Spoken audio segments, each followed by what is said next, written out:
नमस्कार साथियों, good morning. आपका द एन के स्टडी के यूट्यूब चैनल पर मैं नवीन को एक बार फिर से स्वागत करता हूं। जीआईसी में शिक्षक भर्ती के लिए समकक्ष अर्हता हटी। जी हां, बात हो रही है गवर्नमेंट इंटर कॉलेज जो कि उत्तर प्रदेश लोक सेवा आयोग से इसका विज्ञापन निकाला जाता है। तो लास्ट जो विज्ञापन निकाला गया था 2021 में निकाला गया था, तो उसमें कुछ समकक्ष अर्हता का दाव पेश था, जो कि 3 साल बाद उत्तर प्रदेश लोक सेवा आयोग शासन के अथक प्रयास के से जो है कि इसके समकक्ष अर्हता को समाप्त कर दिया गया है।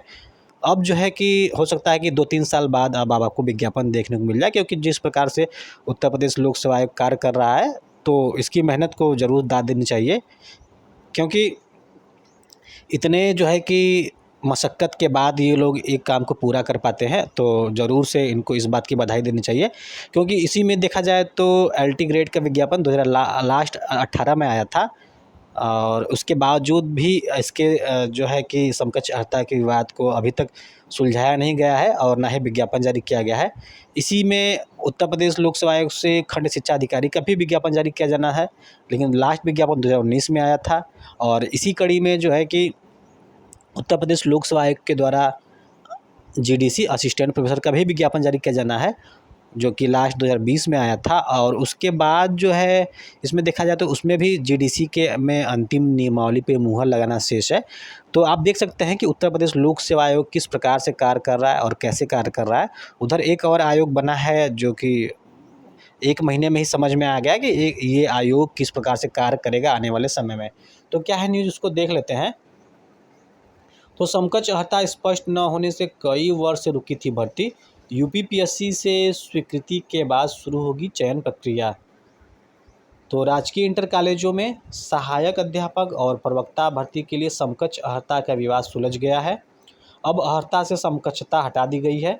शिक्षा निदेशालय ने अर्हता विवाद को सुलझाते हुए उसे स्वीकृति के लिए उत्तर प्रदेश लोक सेवा आयोग को भेज दिया है। स्वीकृति होने के बाद शिक्षक भर्ती प्रक्रिया शुरू करेगी। तो किस प्रकार से शिक्षा निदेशालय कार्य कर रहा है, किस प्रकार से उत्तर प्रदेश लोक सेवा आयोग कार्य कर रहा है, किस प्रकार से शासन कार्य कर रही है, तो इसकी वानगी आप देख सकते हैं। अगर शायद ही अगर किसी संस्थान को बहुत ज़्यादा इंटरेस्टेड होता तो ये मामला कभी का सुलझ गया होता, लेकिन सभी ने अपने अपने हिसाब से कार्य इस पर करना शुरू किया है। राजकीय विद्यालयों में सहायक अध्यापक और प्रवक्ता के करीब 7,000 पद रिक्त हैं।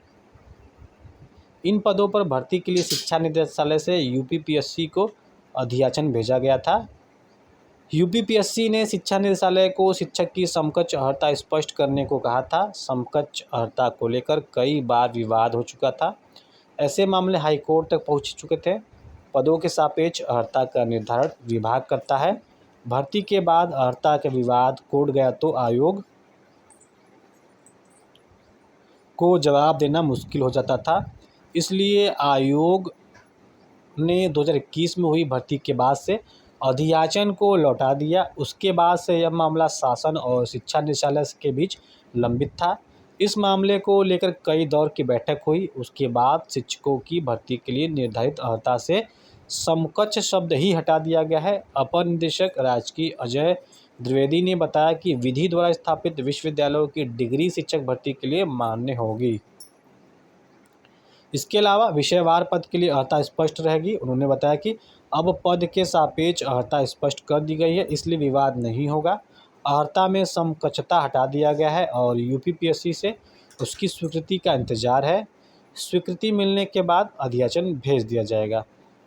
तो इतना बड़ा तामझाम जो इस समय अपनाया गया है, शायद यही तामझाम अगर पहले ही अपना लिया होता तो ये विज्ञापन कभी का आ जाता, इसका एग्ज़ाम भी हो जाता। हालांकि इसकी भी अभी कोई गारंटी नहीं है कि अभी 2024 में इसका विज्ञापन आता भी है तो ये पूरा कब होगा। सबसे बड़ा प्रश्नवाचक चिन्ह तो यही है कि सरकार ये भी तय करे विज्ञापन जारी करने के साथ ही साथ कि ये विज्ञापन पूरा कब होगा। बहुत सारे विज्ञापन आने शेष हैं, लेकिन उस विज्ञापन में कम से कम डेट तो मेंशन होना चाहिए और सरकार की तरफ से इस बात की गारंटी भी होनी चाहिए कि कोई भी विज्ञापन 6 माह में पूर्ण हो जाएगी। अगर सिंगल एग्ज़ाम है तो, वही अगर डबल एग्ज़ाम है तो 1-2 महीना और बेसी ले सकती है। तो इसी प्रकार से विज्ञापन जारी करे, या फिर अगर चुनाव 2027 और 2029 का देखना है तो फिर उसी हिसाब से विज्ञापन जारी करे। फिलहाल इस वीडियो में बस इतना ही। मिलते हैं अगले वीडियो में। बने रहिए द एन के स्टडी के साथ। बहुत बहुत धन्यवाद।